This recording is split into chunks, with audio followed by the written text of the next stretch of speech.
debaixo do céu. Quando, pois, se fez ouvir aquela voz, afluiu a multidão que se possuiu de perplexidade, porquanto cada um os ouvia falar na sua própria língua. Estavam, pois, atônitos e se admiravam, dizendo: Vede, não são porventura galileus todos esses que aí estão falando? Como os ouvimos falar, cada um em nossa própria língua materna? Somos partos, medos, elamitas e naturais da Mesopotâmia, Judéia, Capadócia, Ponto e Ásia, da Frígia, da Panfilha, do Egito, das regiões da Líbia, das imediações de Cirene e romanos que aqui residem, tanto judeus como prosélitos, cretenses e arábios. Como os ouvimos falar em nossa própria língua as grandezas de Deus? Todos atônitos e perplexos interpelavam uns aos outros: que quer isto dizer?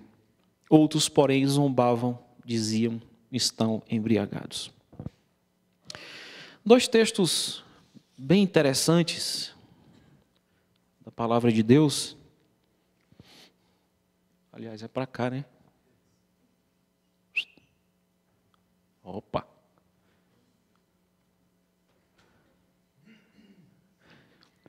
Dois textos bem interessantes, onde a ênfase, né, que o Senhor dá na sua palavra está muito relacionado àquilo que você compreende, àquilo que você entende, né? A gente vê que no primeiro texto o Senhor disse que os homens estavam unidos, tinham um propósito e decidiram edificar uma torre, e eles queriam edificar com um propósito. E diz a Bíblia que o propósito daqueles homens era um propósito de tornar o próprio nome conhecido, né? Eles queriam fazer com que o seu nome se tornasse notório por toda a face da terra. E ali diz a Bíblia que o Senhor olhou do céu e viu que o propósito do coração daqueles homens não era o propósito que Deus tem para o homem. Nós entendemos pela palavra de Deus que nós fomos criados para glorificar a Deus. A minha vida e a sua vida só tem sentido quando nós entendemos isso e quando nós tentamos buscar saber qual é o desejo de Deus para nós como seres humanos, como seus filhos, como sua criação. Você vê no texto que foi lido aqui de João capítulo 10, Jesus de forma muito clara dizendo qual é o propósito para o qual ele veio a essa terra, que foi dar a sua vida, entregar a sua vida de forma voluntária para nos resgatar do bandido, né? Como disse o pastor aqui, do ladrão, daquele que vem para matar, roubar e destruir. Diz a palavra de Deus que o Senhor Jesus declara: para isso se manifesta o Filho de Deus, para destruir as obras daquele que veio matar, roubar e destruir. E quantas vezes a nossa vida está saindo do foco, está perdendo o foco, está deixando de glorificar ao Senhor? Talvez você me perguntar hoje como é que eu vou saber isso, né? Como é que eu faço para saber se eu glorifico ou não a Deus? Talvez não vou ter uma resposta tão objetiva para te dar, né? Mas a gente sabe no fundo do nosso coração. Ontem nós tivemos uma reunião aqui de manhã na igreja e o pastor deu um exemplo muito feliz em relação a isso. Ele disse: olha, quando vem um carro de bombeiro ou uma ambulância e ele, né, quer passar, e todo mundo sai do meio, né? Todo mundo vai sair do meio. Mas você sai do meio porque você tem a compaixão no seu coração, porque sabe que lá na frente tem alguém precisando, ou você sai do meio porque você tem medo de levar uma multa, né? Você pensa na multa, ou você ora para que o Espírito Santo de Deus vá e acompanhe aquele carro ali e tire aquelas pessoas que estão padecendo aquela situação ali, né? E o texto fala aqui em Gênesis capítulo 11 que eles usaram tijolos. Quando nós sabemos que aquilo que Deus criou, né, os altares que Deus queria que o povo, que os homens erigissem para ele, eram feitos de pedras.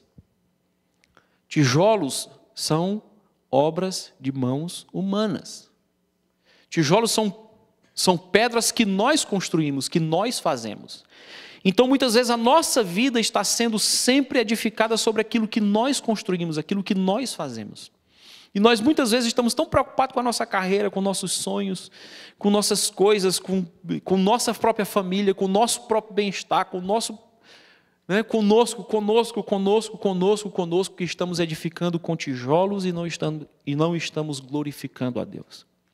Quando o Senhor quer que você edifique com pedras, porque pedras são coisas que o Senhor criou, são coisas que Deus fez, são produtos que Deus entregou para que você edifique com eles. Versículo 3, versículo 4, eles deixam bem claro que o objetivo deles era que o seu próprio nome fosse conhecido. E é interessante que quando a gente não glorifica a Deus, a gente corre um grande risco de entrar em confusão mental, né? E aí entra o efeito que eu estou chamando aqui, que quando eu centro a minha vida em mim mesmo, eu estou dando espaço para a minha vida gerar um efeito Babel. O que seria o efeito Babel, né? Talvez você esteja vivendo o efeito Babel na sua vida. Amigos com amigos. Como é isso, né? Você tem se entendido com seus amigos? As pessoas entendem você e você entende as pessoas? Muitas vezes a gente vê esse efeito Babel acontecendo dentro de casa, né? O marido fala, a esposa não entende. A esposa fala, o marido não entende. Nós não queremos entender as motivações do outro, né? As razões pelas quais o outro está passando aquilo. Nós não nos colocamos no lugar do outro. E é muito interessante a ceia que nós fizemos aqui, porque é exatamente um se colocando no lugar do outro. Era impossível para que eu e você pagássemos o preço do nosso pecado, porque diz a Bíblia que o salário do pecado é a morte, e morto não paga conta. Alguém já viu alguém morto pagar conta? Quando você vai comprar um bem, né? E você vai fazer eu não sei aqui no Canadá se é igual no Brasil, mas se você vai fazer um financiamento, como é que chama aqui financiamento? Mortgage, né? Eles olham a idade. Baseado na idade, eles vão te dar mais prazo para pagar ou menos prazo para pagar, porque a instituição financeira não tem coração. E ele pensa, poxa, mais idade, menos tempo para me pagar. Morto não paga conta. E aqui na ceia nós vimos de forma bem clara, alguém se colocando no nosso lugar, porque eu não podia pagar, ele pagou no meu lugar, ele se colocou no meu lugar e no seu lugar. Então quando nós centramos a nossa vida em nós, eu, tudo sou eu.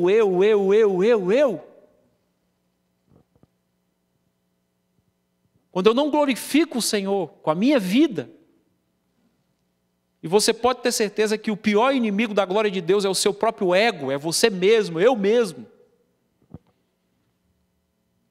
A gente gera na nossa vida o efeito Babel. O marido fala, a esposa não entende. O pai fala, o filho não entende nada. O filho fala, o pai não entende, não aceita. E aí nações contra nações, né? Povos não se entendem, falam coisas totalmente diferentes. E também igrejas, né? Também igrejas. Igrejas indivíduos e igrejas instituições também não se entendem. E eu queria fazer uma pergunta para você. Como está a sua comunicação? Você tem sofrido o efeito Babel na sua vida, dentro da sua casa? Talvez você esteja precisando glorificar mais ao Senhor na sua vida, tirar mais você do centro e colocar o Senhor no centro. Você tem conseguido, você tem tido sucesso quando você deseja compreender as pessoas? Quando você para analisar a motivação pela qual alguém está agindo daquela forma, você tem conseguido entender? Ou você tem tido dificuldade de entender? Você tem sido compreendido?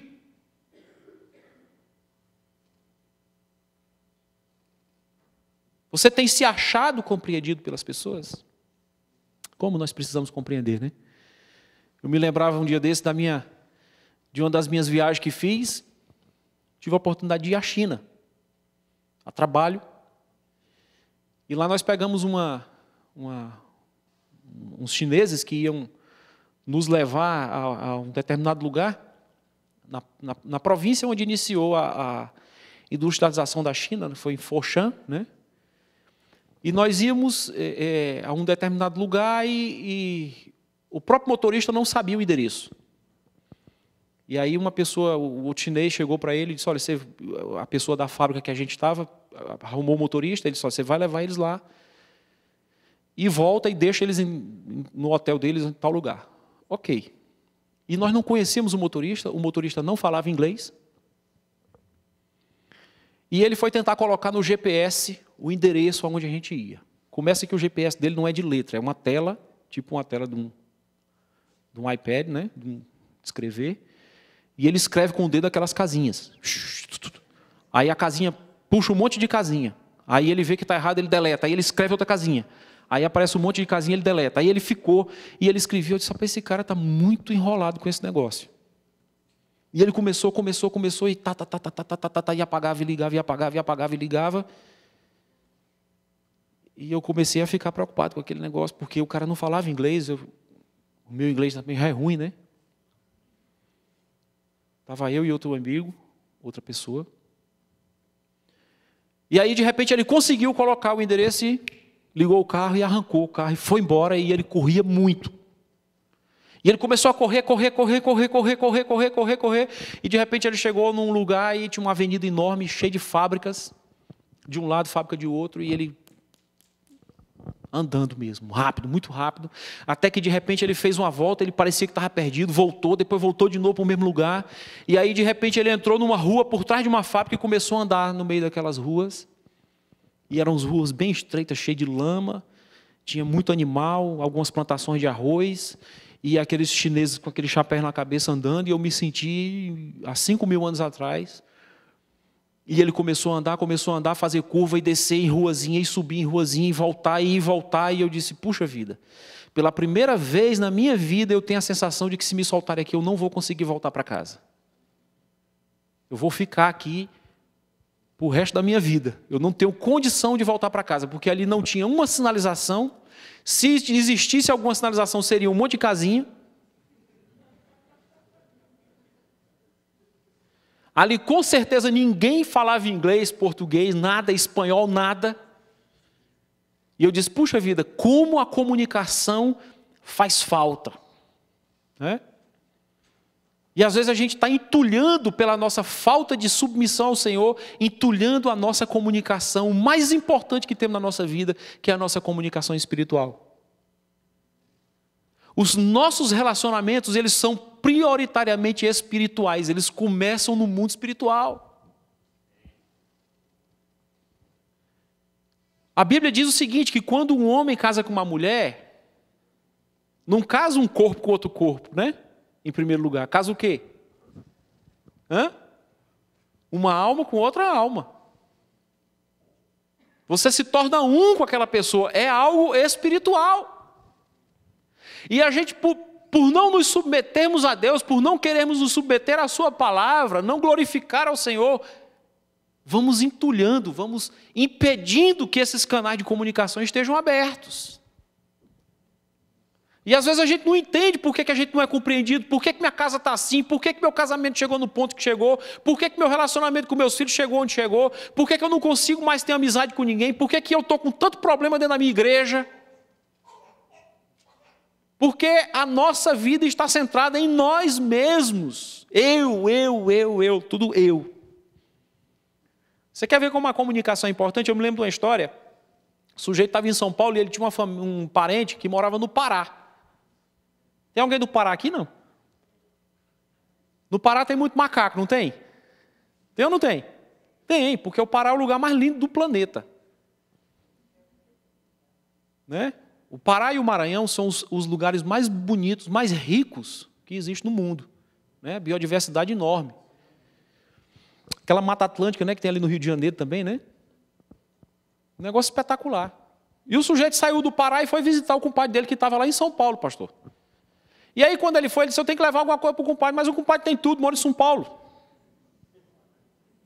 Se eu tenho que levar alguma coisa para o compadre, ele pegou e arrumou um mico. Né? Vocês conhecem macaco, não? Já viram aqueles macacos miquimbinha, macaquinho? Sonhim. Sagui. Quem foi que falou sonhim? Foi Jean, foi? É, sonhim. Lá no Ceará chama sonhim. Olha o nome do bicho, sonhim. Até a carinha dele tem cara de sonhim, né? Né? Aí ele pegou um sonhim e levou o sonhim. Quando ele chegou lá, que os meninos viram o sonhim e ficaram tudo doidos. Ah, sonhim, não sei o que. Aí pegaram um macaco para um lado, um macaco para outro. Toca brincar com o macaquinho, todo mundo queria o macaco. Todo mundo quer o macaco, todo mundo quer o macaco. E os vizinhos tudo queriam, todo mundo doido pelo macaco. Resultado, o camarada foi embora, deixou o macaco com o compadre e todo mundo doido pelo macaco. O compadre, todo mundo querendo o macaco, pegou e mandou um telegrama.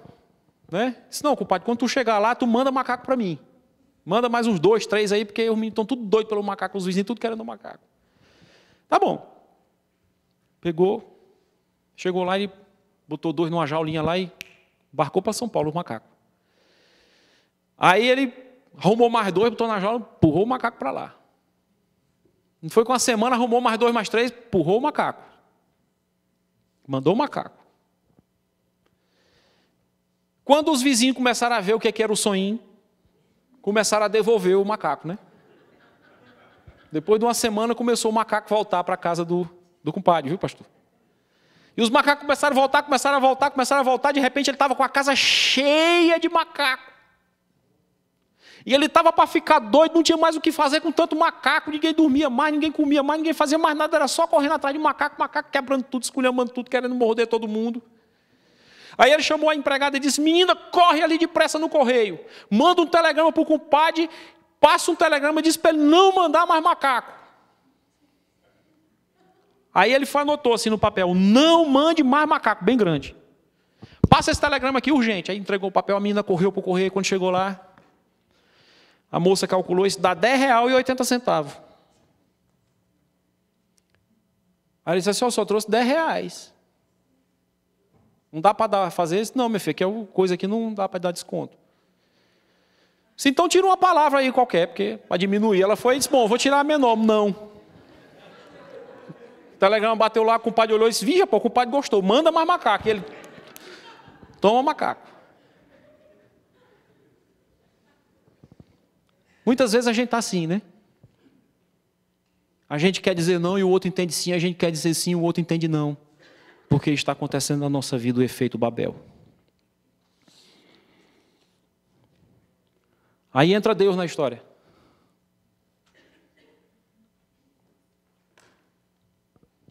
Sempre o fator Deus, né?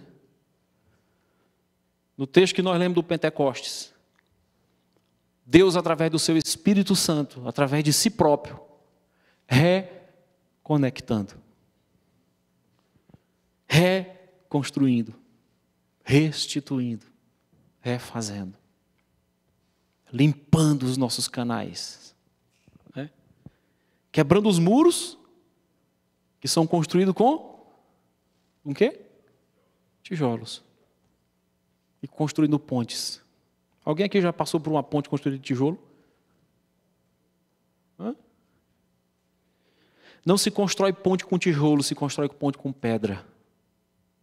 Pedra é altar. Pedra é altar, irmão. Se você tem um altar na presença de Deus e seu altar é de tijolo, ele é muro. Se é obra de homem, é muro. É divisão, é separação. Quantas vezes a gente está fazendo a obra de Deus dentro da igreja e está construindo muro? Porque o nosso altar é de tijolo. Porque o nosso altar é baseado naquilo que eu quero, que eu penso, que eu desejo, que eu imagino. Obra de Deus é lugar de pedra, é lugar de glória de Deus e não de glória de homem. Quebra muro e constrói ponte. Qual a ênfase do Pentecoste? Atos capítulo 2, versículo 11. O texto é bem claro quando ele diz, tanto judeus como prosélitos, cretenses e arábios. E a pergunta que é feita é a resposta que nós precisamos. Qual a ênfase do Pentecoste? As grandezas desta igreja. Amém? Amém não, irmão. as grandezas desse pastor aqui, amém? As grandezas do pastor Jaime, amém? As grandezas do Papa Francisco, amém? Qual a ênfase do Pentecoste, irmãos? Está escrito no texto, vamos ler? As grandezas de Deus. A ênfase do Pentecoste são as grandezas de Deus. Não a minha grandeza, não a sua grandeza, não o que eu quero, mas o que Ele quer, não o que eu desejo, mas o que Ele deseja, não o que eu penso, mas o que Ele pensa. E o que Ele pensa está na palavra, está na Bíblia, irmãos. Qual o maior milagre do Pentecoste? Às vezes a gente acha que o maior milagre do Pentecoste foi orar em línguas estranhas. A gente não sabe nem o que é isso, né? O maior milagre do Pentecostes foi a reconstrução daquilo que o Senhor tinha feito em Babel.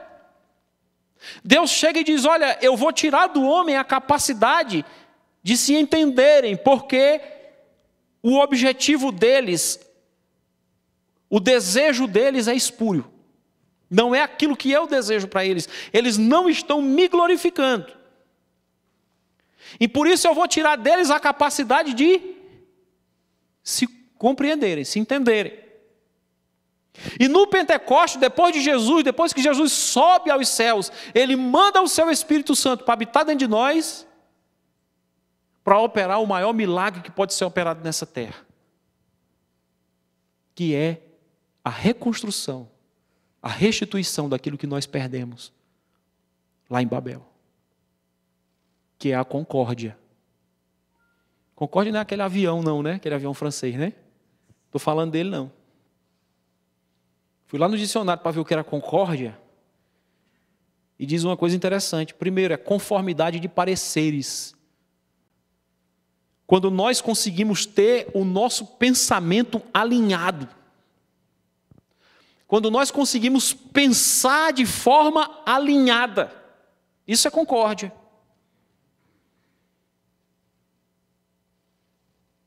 Outra definição de concórdia, boa inteligência, ou seja, quem é inteligente, concorda, vive em concórdia. E você pode ter certeza, digo como diz um amigo meu lá do Ceará. Quando a gente começa a ver muita confusão, ele diz, Pedro, cuidado que isso dá câncer. Você pode ter certeza que discórdia dá câncer, irmão. E eu acho que não existe nada pior para alguém viver num ambiente de luta, de confusão, um ambiente beligerante, um ambiente onde as pessoas não se entendem, as pessoas não se aceitam. E eu sei que tem muita gente aqui, às vezes, vivendo esse ambiente, esse momento, que o marido se sente mal quando começa a se aproximar das 6 p.m., porque tem que voltar para casa e chega em casa, o canal de comunicação está obstruído, porque não é dado glória a Deus. Aqui, irmão, tudo é fácil, né? A gente está na frente um do outro, aqui todo mundo é amigo, a gente conversa. Mas quando a gente vai para dentro da nossa porta e fecha a porta mesmo, e a gente está sozinho, nós e Deus, nós e nossa família, nós e nossos filhos, nós e nossa mulher, nós e nossos pais, o que tem acontecido conosco, irmão? Será que nós temos vivido esse ambiente de concórdia? Outra definição de concórdia do dicionário é paz. Interessante, né? Mesmo diferentes, nós nos aceitando. Mesmo sendo diferentes, mesmo pensando diferente, eu pensando diferente de você, eu gostando de coisa diferente do que você gosta, ainda sendo diferentes, aceitando-nos. Concórdia. Esse é o maior milagre que acontece aqui no livro de Atos dos Apóstolos. Vamos ver aqui o versículo 6 do capítulo 2, diz assim, olha aqui. Quando, pois, se fez ouvir aquela voz, a multidão o quê? Foi para o mesmo lugar. Afluiu, me dá a ideia de um funil, né? Você pega aquela boca enorme, joga um monte de água, um monte de alguma coisa ali de líquido e cai todo mundo no mesmo lugarzinho, porque aquela boquinha é estreita e todo mundo passa pelo mesmo caninho. E eles ficaram perplexos, por quê? Porque eles ouviam falar na sua própria língua. Ou seja, o grande milagre acontecido aqui no Pentecostes não era o milagre do falar, era o milagre do ouvir. Em momento nenhum o texto fala de falar. Ele diz que eles falavam na sua língua materna e eles ouviam.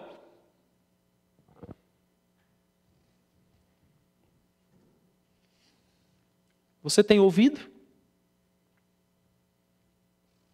Algumas considerações que o nosso ego é capaz de fazer conosco. Primeira coisa é que o excesso nos faz esquecer quem Deus é. Tudo. Não é? Quando a gente está muito centrado no eu, nós esquecemos quem Deus é. E Deus é tudo. Segunda coisa é que o excesso nos faz esquecer quem são os outros. E eu escrevi aqui no meu papel que os outros são o alvo do amor de Deus. E também deveria ser o nosso alvo. Você pode ter certeza que esse marido que você tem brigado com ele é alvo do amor de Deus. E deveria ser o seu alvo. Você pode ter certeza que aquele chefe chato que está pegando no seu pé, que você está doido para se livrar dele, é o alvo do amor de Deus. E deveria ser o seu alvo. Você pode ter certeza que esse pai, que essa mãe que está te cobrando tanto, que está te exigindo tanto, é alvo do amor de Deus e deveria ser também o seu alvo. E o excesso me faz esquecer quem eu sou. Quem eu sou nesse parangolé todinho aqui, nessa confusão toda. Totalmente dependente do Senhor e daqueles que estão perto de mim. Você já parou para pensar se você estivesse nesse mundo aqui sozinho? O que seria de você? Será que teria graça? Será que seria interessante, hein, pastor Alexandre, viver só? E às vezes a gente só dá valor quando perde, né? Quando sai de perto. Porque somos tão supridos, não vemos o valor do que realmente importa. E talvez esse seja um dos maiores perigos de se morar num lugar como esse. No Brasil, quando a gente fala de medo, todo mundo corre, né? Todo mundo vive com medo. No Brasil, quando a gente fala de crise, todo mundo... Mas às vezes aqui, a gente tem a tentação do coração da gente se entorpecer. Não tem buraco na rua, não tem assaltante, né? Não preciso me preocupar com a promoção de hoje, porque semana que vem tem outra promoção.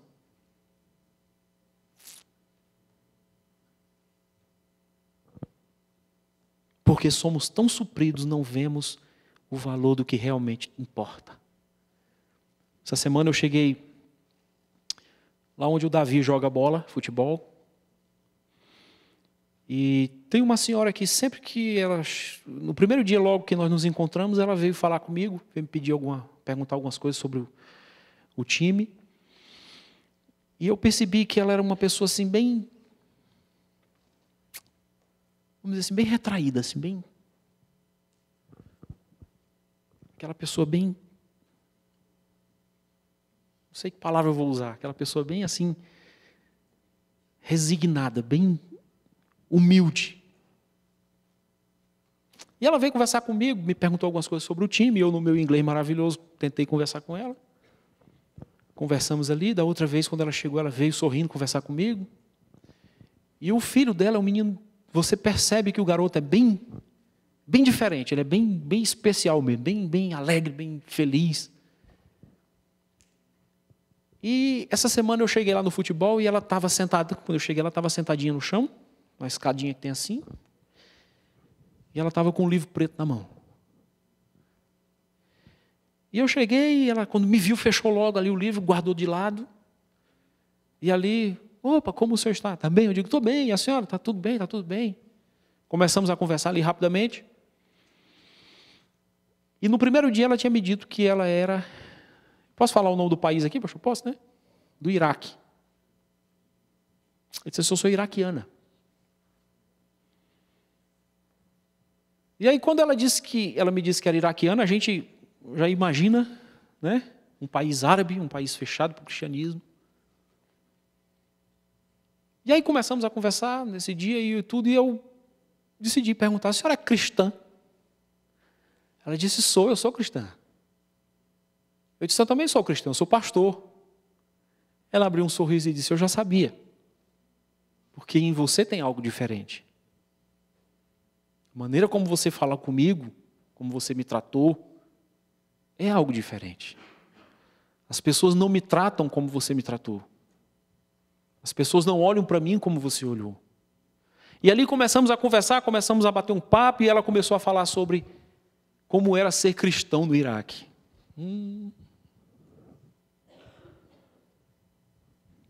Não tinha ninguém perto, nós estávamos no corredor, só eu e ela conversando. Os meninos jogando futebol, aquele barulho de criança, não tinha ninguém que pudesse ouvir. Mas quando ela começou a falar sobre como é ser cristão no Iraque, João, ela não falava, ela sussurrava. Porque ela dizia lá, cortam a sua cabeça e jogam bola com ela. Se você é cristão, se você fala de Jesus. E nós viemos para cá porque meu marido foi chamado um dia. E disseram para ele, ou você entra no meu exército aqui, ou nós vamos matar você e toda a sua família. E meu marido resolveu vir embora. E aí no meio da conversa ela me deu uma aula de teologia como eu nunca tinha ouvido na minha vida. Eu disse, mas a senhora, qual é a sua igreja? Ela disse, não, eu sou da igreja de Jesus. E eu tentei tirar alguma informação sobre qual igreja ela frequentava e ela não soube dizer. Disse, não, é porque lá no Iraque, católico, evangélico, ortodoxo, a gente não se preocupa muito com isso, não. Lá nós somos todos cristãos. Lá tem cristão e não cristão. Mas aqui a gente tem cristão pentecostal, neopentecostal, batista, presbiteriano, independente, sei lá, ortodoxo, sei lá, como é o resto do nome aí? Como? Quadrangular, triangular, redongular, João Goulart, é tanta coisa que a gente inventa. Meu Deus do céu, misericórdia de nós, irmão, católico, distólico. Meu irmão, misericórdia, meu irmão. Quanta infantilidade da nossa parte. Quanta criancice, quanta tolice, quanta bobagem. Agora eu faço uma pergunta para você. Será que nós vamos precisar ter a nossa cabecinha cortada para poder aprender isso? Deixa eu dizer uma coisa para você aqui. Você pode ter certeza de uma coisa. Se a gente não se converter, Deus não vai deixar assim, não.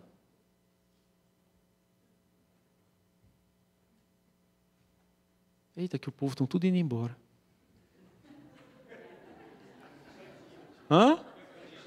Misericórdia, irmão.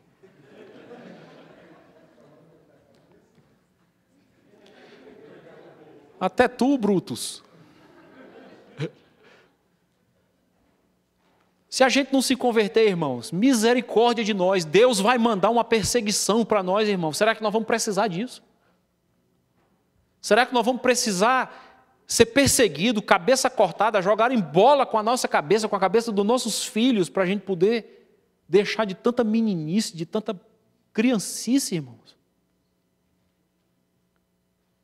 Deixa eu dizer uma coisa para você, Jesus morreu por essa igreja. Por esse povo. Nós cantamos uma música aqui quando nós entramos, nós somos o povo mais feliz da terra. Será que somos mesmo?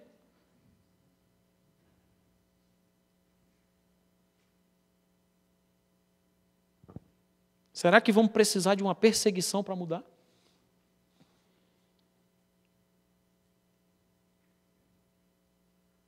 Deus nos concedeu o seu Espírito Santo. Sabe o que o Espírito Santo é? Tradutor por excelência. A gente hoje, eu sou fantástico no inglês, né? Tem um tal de Google Tradutor. Opa! Chega lá, bota Google, né? Tradutor, escreve a frase. Sai tudinho, né? Dá para fazer uma prova do como é? IELTS. Tranquilo. Mamão com açúcar, né, pastor? Pode levar celular e coisas para fazer prova do TOEFL, né? Romanos 8, 26 diz a Bíblia que nem orar você sabe. Que nem orar eu sei. Mas Deus é tão maravilhoso que pega o seu Espírito, coloca dentro de nós, coloca dentro de Deus, que é o próprio Deus, e diz assim: Espírito, entende aí o que esse cara quer dizer. E diz a Bíblia que ele geme. Pai, ele quer dizer isso. Senhor, eu estou morando dentro do coração dele e eu sei o que ele está passando. Ele está querendo dizer isso. Esse é o Espírito Santo. Tradutor por excelência. E aí nós pegamos o tradutor de Deus por excelência e fazemos dele um motivo de grande diferença na igreja. Os que têm o Espírito, o que não têm o Espírito, o que fala, o que não fala, o que profetiza, o que não profetiza. Meu irmão, como nós temos sido enganados.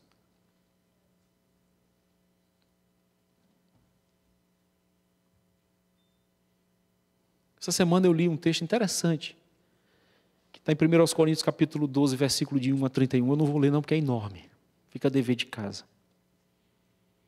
Fala sobre dons espirituais.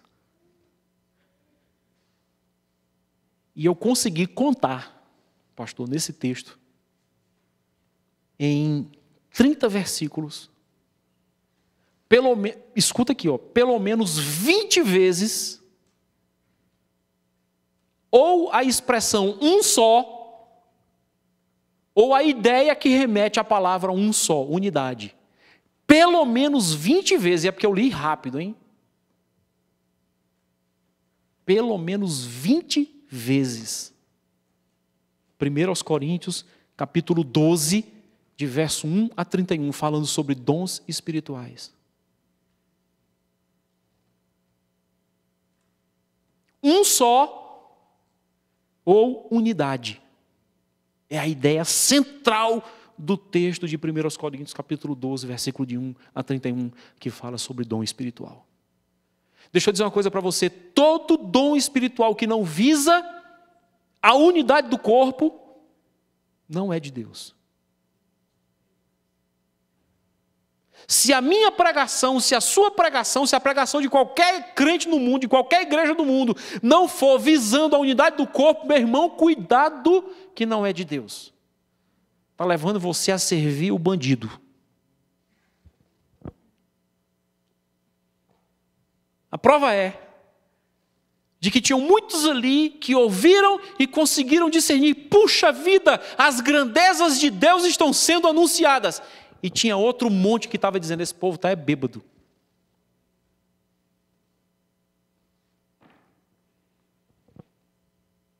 Que texto eu tenho lido? Que Bíblia será que eu estou lendo? Se for a mesma que o Espírito Santo escreveu, você não vai achar nada diferente de unidade. E enquanto nós estamos brigando por tanta besteira, por tanta picuinha, fazendo tanta questão que é meu jeito, é o teu jeito,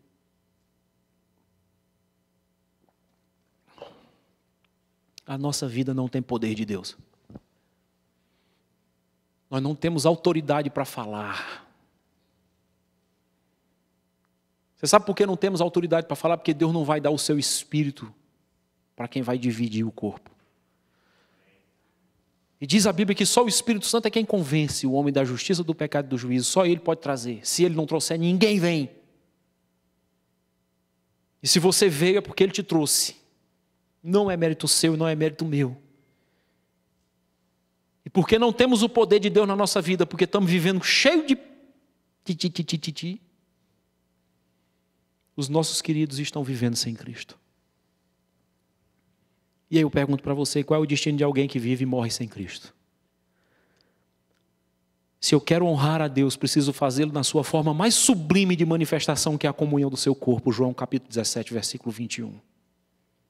Se eu tenho a menor intenção na minha vida de honrar ao meu Senhor, eu preciso fazer na principal forma, na forma mais sublime, na forma mais real, mais verdadeira, que Ele próprio encontrou, determinou que assim fosse, que é a comunhão do seu corpo. João 17, 21, a fim de que todos sejam um, e como és tu, ó Pai, em mim, e eu em ti, também sejam eles em nós, para que o mundo creia que tu me enviaste. E ele começa o versículo dizendo, a fim de. Esse é o propósito. Você quer sua família aos pés de Deus? O que fazer? Em primeiro lugar, entenda que a força que nos une é infinitamente mais valiosa do que as diferenças que nos separam. A força que nos une é infinitamente mais preciosa do que as diferenças que nos separam. Você pode ter certeza que o verdadeiro poder de Deus só vem com a unidade do corpo. Versículo 1 do capítulo 2, vamos ler lá. Diz assim, ó.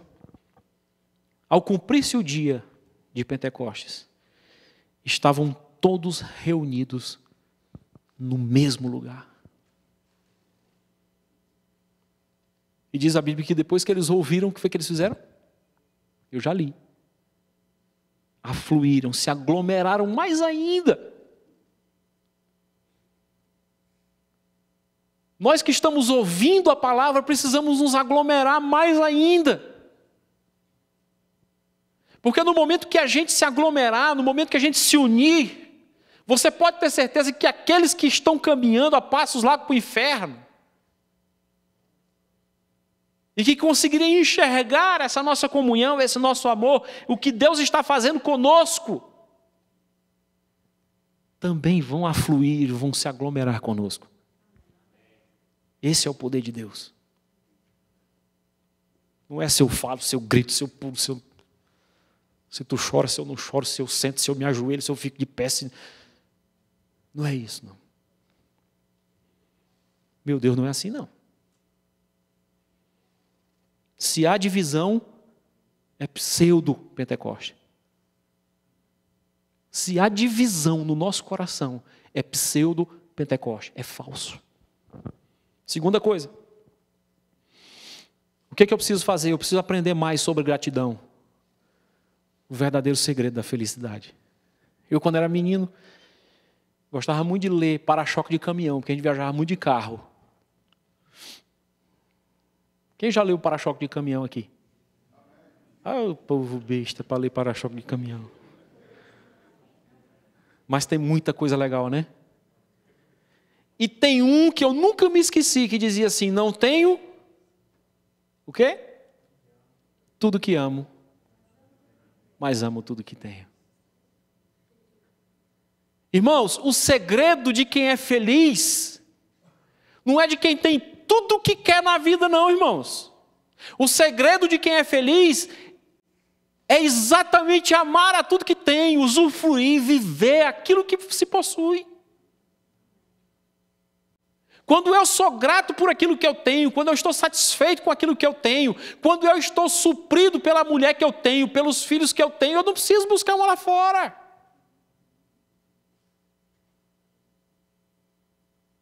Porque eu sou feliz com a minha.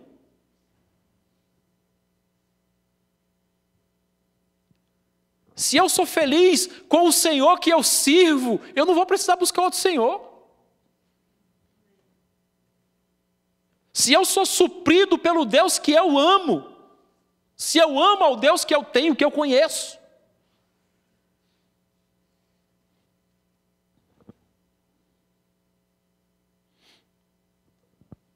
deixa eu dizer uma coisa para você. Quando a dificuldade chegar, só vai resistir quem tiver alicerçado na rocha. Quem tiver acostumado. Quem tiver treinado. Nós vimos isso aqui domingo passado, né? Davi foi para a guerra, enfrentou o gigante e venceu. Por quê? Porque ele era treinado. As suas mãos eram velozes. A sua mira, a sua pontaria, a sua funda era afinada com ele. Ele não precisava dizer, deixa eu jogar umas 2 pedrinhas aqui para testar como é que está a pontaria. Não. Nós fomos no arco e flecha lá, o camarada antes de começar a atirar, pega o arco e ajeita e regula e vai. Aí dá um tiro, aí regula e deixa bem afinadinho. Pronto, agora está afinadinho, pode atirar. Davi era treinado. Nós precisamos ser treinados na gratidão a Deus. Quantas vezes a gente murmura, reclama. Terceira coisa que eu posso fazer é entender que Deus não se tornou indiferente ao seu sofrimento. Mas deixa eu dar uma notícia a você aqui. Não foi só o seu. O problema é que a gente é tão exclusivista que a gente acha que Jesus é só nosso, né?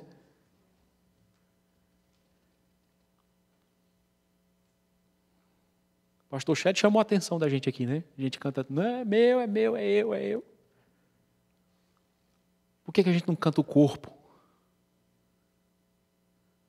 Interessante o salmista quando diz, alegrei-me, quando me disseram, venha à casa do Senhor, né? Foi? Vamos. A casa do Senhor não tem sentido se a gente for só, né, pastor? Quão bom e quão maravilhoso é que os irmãos vivam em união, diz a Bíblia. Alegrei-me quando me disseram, vamos. A casa do Senhor só tem sentido quando nós vamos juntos. Se você passou pela grata experiência de ter o Espírito Santo morando dentro de você, saiba que o objetivo dele é e sempre será o mesmo, compaixão. Compaixão quer dizer um sentimento bom, benévolo, sabe com o quê? Com o mal alheio. Né? O sujeito está todo arrebentado. Mas o meu coração está tendo compaixão. Quarta coisa que eu posso fazer. Entender que o Espírito Santo é soberano. A Bíblia diz que ele agiu de repente. Ele não marcou hora, não pediu licença. Ele veio da forma dele. Né? Ele não previu, ele não calculou nada, não passou recadinho para ninguém. Disse, olha, diz lá que eu vou, né? Vou agir através do meu servo Pedro. Vou agir através do meu servo João, Tiago e do barquinho. Né? Ó. Quando a cabeça da gente é assim, é mais fácil agir através do barquinho, né? Da forma dele, não previsto, não calculado, não esperado. Não do meu jeito, mas do jeito dele. Soberano, livre, nunca subordinado. Sobre gentios e sobre samaritanos. E a turma ficou. Poxa vida, será que esse Deus não toma jeito? Como é que pode, manda um nazareno desse aqui, o cara morre, sobe, depois vem esse Espírito Santo, esse bando de cara fica aqui tudo cheio de Deus, que ira!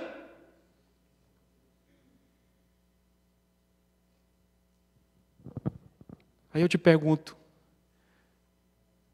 será que o mundo tem se irado contra nós? Se nós estivermos cheios de Deus, vai ser o jeito. Eu vi uma reportagem interessante hoje, né? A Rosane Collor. Quem lembra da Rosane Collor? Que não é Collor, é Malta, né? Collor quando era casado com o Collor. Fernando Collor.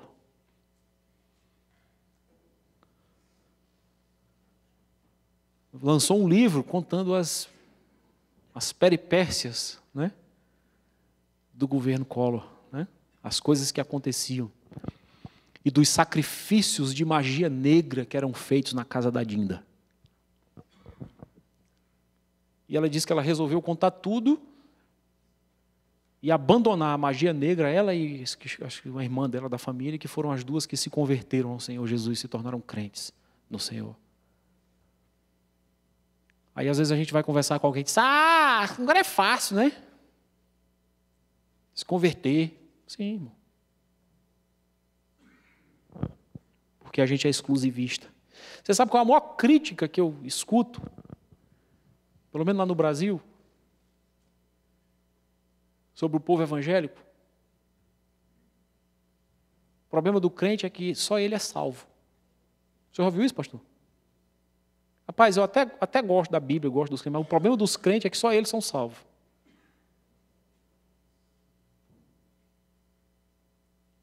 Só eles são salvos. Aí uma vez uma pessoa me perguntou isso, eu disse, não, eu não creio assim, eu creio que só os evangélicos que são salvos. Mas você, para ser salvo, precisa ter certeza de salvação. Você tem? Aí o meu interlocutor parou, pensou, botou a mão na cabeça. Eu disse, bom, se você está pensando muito é porque você não tem, porque eu tenho. Não é porque eu sou evangélico, não. É porque, pelo que a Bíblia me mostra, me ensina sobre Deus, e pelo que eu sinto no meu coração, isso é um bem precioso que nada e nem ninguém no mundo pode me tirar, que é a minha salvação, que foi dada por Ele. Quinta coisa que eu posso fazer, perceber que logo após encher a casa, o Espírito passou para as pessoas. Versículo 2 e 3 do 2º capítulo de Atos. O que quer dizer isso? Que Deus não unge CNPJ, irmão. Deus não unge prédio, Deus não unge placa de igreja, Deus não unge denominação. Deus não está limitado a lugares. O mesmo Deus que age aqui, age ali, age aonde Ele quer, porque Ele age através das pessoas. E deixa eu dizer uma coisa para você, lá tinha um monte de gente que entendia tudo que estava sendo dito, porque eram dito as grandezas de Deus, mas tinha um bando de gente perdida que achavam que eles estavam bêbados. Já prestou atenção, às vezes você está naquele culto maravilhoso onde Deus está falando, o Espírito Santo está agindo, Deus está demonstrando a igreja, o amor de Deus está sendo derramado, as pessoas estão recebendo a presença de Deus. Aí tem um camarada que está assim, ó.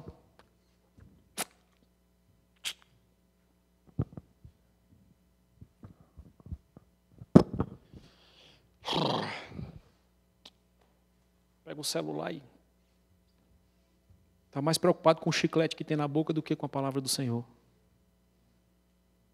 Por que será, irmãos? Porque Deus não está aqui, Deus está aqui, ó.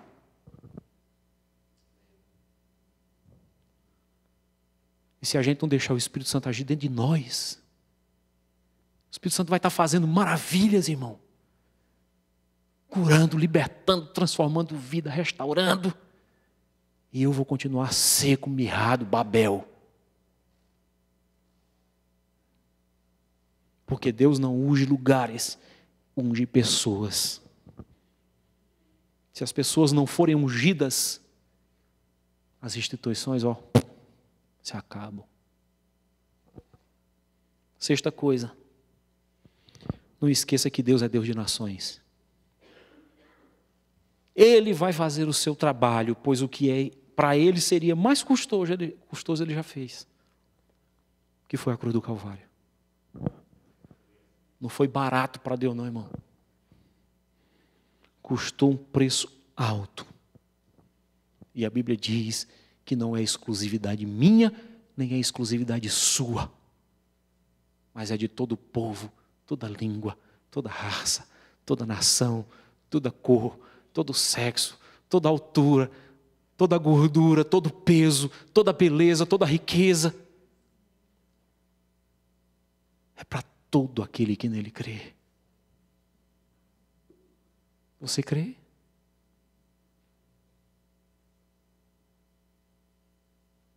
Você é capaz de sair daqui hoje com um desafio no seu coração. Assim como o pastor Alexandre orou aqui. Dizendo para Deus de forma sincera: Senhor, eu não quero ter nenhuma defesa em relação ao teu Espírito.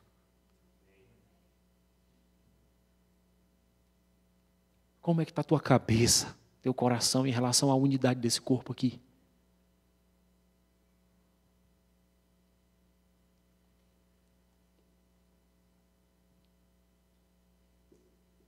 O pastor disse uma coisa interessante sábado. Ele disse: tem uma coisa que me entristece muito, chama-se traição.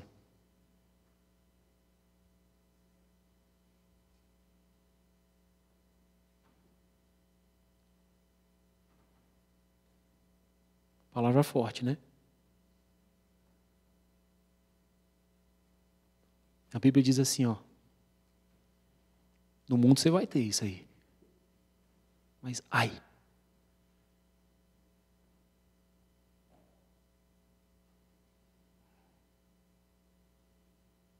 O que eu quero ouvir do Espírito Santo de Deus em relação a mim? Ai.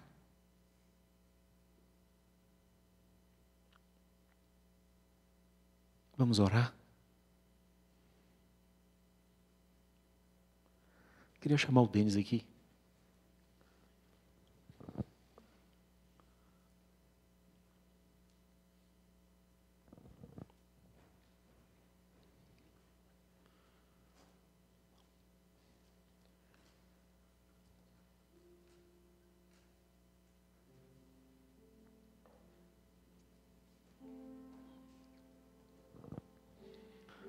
Talvez você chegou aqui, nessa tarde. Eu queria que você fechasse os olhos. Não olhasse mais para mim.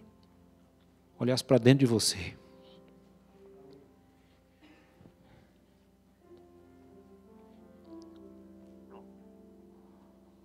Talvez você tenha chegado aqui nessa noite em profunda confusão mental.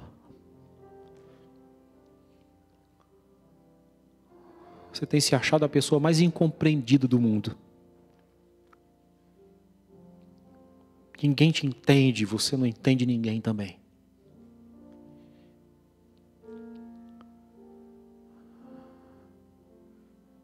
Quero dizer para você que Ele te entende.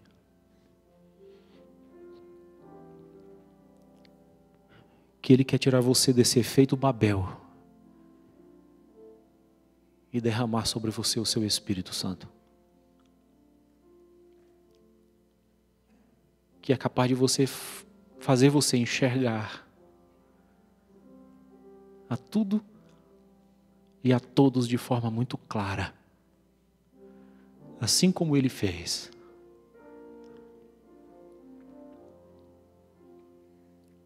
Capaz de enxergar você mesmo, capaz de compreender as coisas de Deus.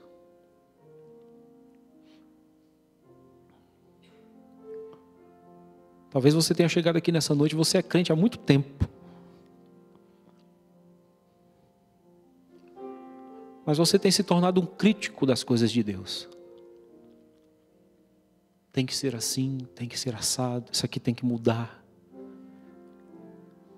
Lembre-se que o segredo da felicidade é o contentamento. Se alegre com aquilo que você tem recebido, porque tem recebido tanto quanto você não merece.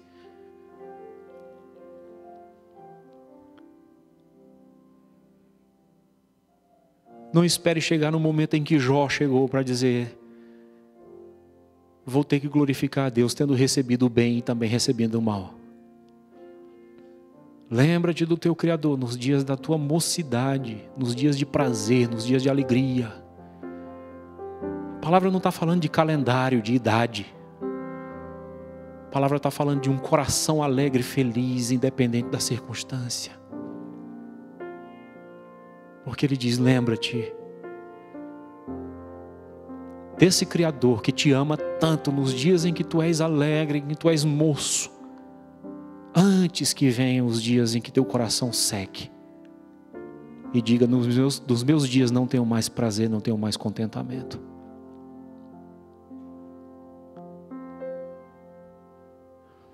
Ele te aceita, Ele te entende,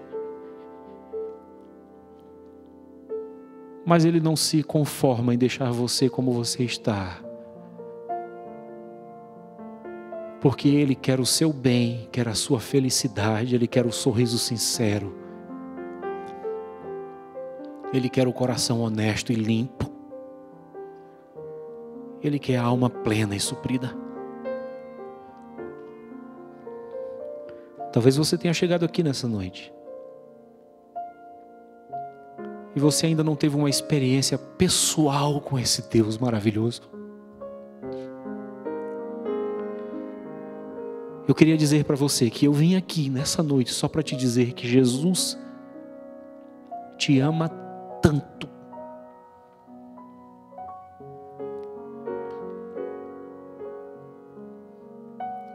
E quando o pastor Jaime leu esse texto aqui de João 10, que eu estava sentado ali e olhei para dentro de mim, eu digo: Senhor, como tu podes me amar tanto?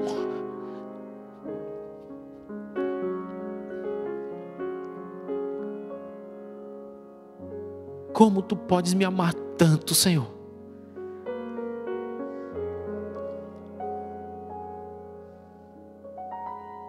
Eu sou o bom pastor. Dou a vida por você, minha ovelha. E se você é minha ovelha, hoje você vai ouvir a minha voz. Se você é a minha ovelha, você vai se reconhecer com o aprisco, com as outras ovelhas. Se você é minha ovelha, você vai vir para perto de mim. Talvez você tenha chegado aqui e ainda não tenha tido o grande privilégio de dizer: Senhor, eu quero ter uma vida de relacionamento pessoal, íntimo contigo. E esse relacionamento pessoal e íntimo, Senhor, eu desejo que entre de forma tão poderosa dentro de mim, que vá agindo em todos os outros meus relacionamentos.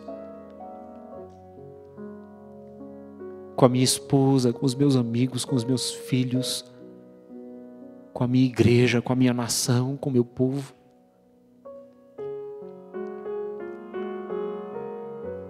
E eu quero orar com você.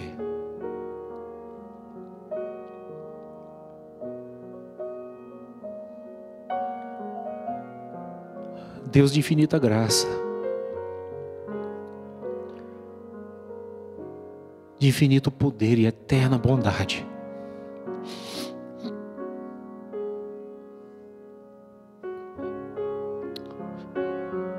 oh Deus, como Tu és maravilhoso. Como não Te amar, Senhor?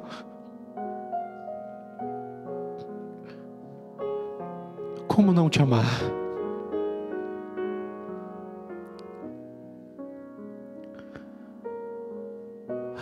Como viver essa vida, Senhor, sem reconhecer, Pai,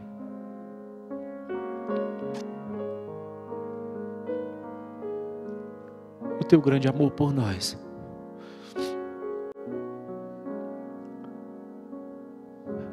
Dá-nos um coração que ama aquilo que Tu amas. Dá-nos um coração crente, Senhor. Um coração que crê, que tem fé genuína, Senhor. Uma fé que se submete, mesmo muitas vezes não entendendo, não querendo, não desejando.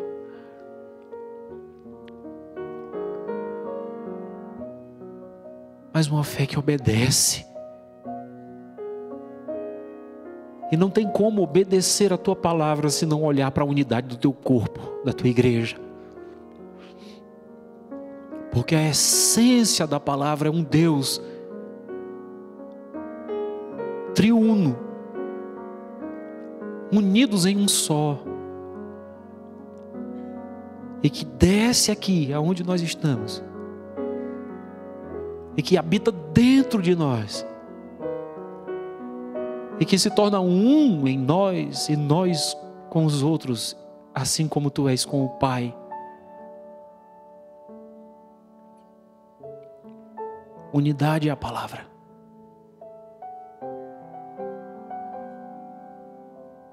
Faz assim, Senhor, com o meu coração e com o coração daqueles que oram comigo aqui nessa noite, em nome de Jesus, para que o teu nome seja glorificado. Amém e amém. Deus abençoe você. Eu queria que você, antes de sair, desse um abraço